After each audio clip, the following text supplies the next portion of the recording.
এই জন্য আমাদের প্রিয় নবী সাল্লাল্লাহু আলাইহি সাল্লামকে দেখবেন যে তার গোটা জীবন ছিল চ্যালেঞ্জে ভরা।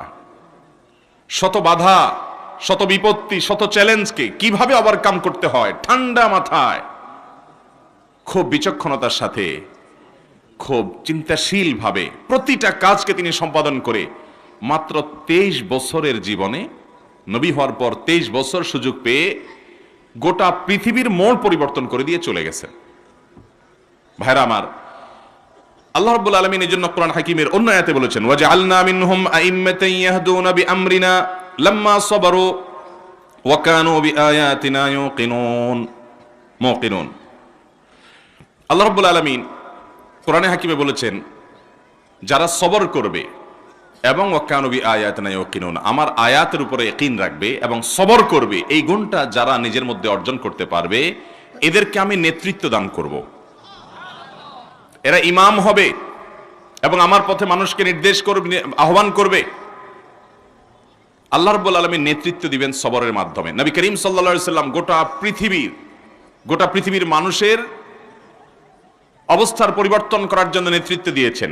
গোটা পৃথিবীর মানুষকে জাহান্নামমুখী যাত্রা থেকে ফিরিয়ে জান্নাতমুখী করে দিয়েছেন।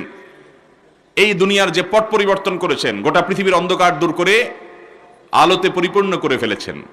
তার মধ্যে যে বৈশিষ্ট্যগুলো আল্লাহ তাআলা দিয়েছেন, নবী হিসাবে, রাসূল হিসাবে দুনিয়ার লিডারি করার জন্য, নেতৃত্ব দেওয়ার জন্য, তার ভিতরে অন্যতম গুণ ছিল সবর এবং ধৈর্য।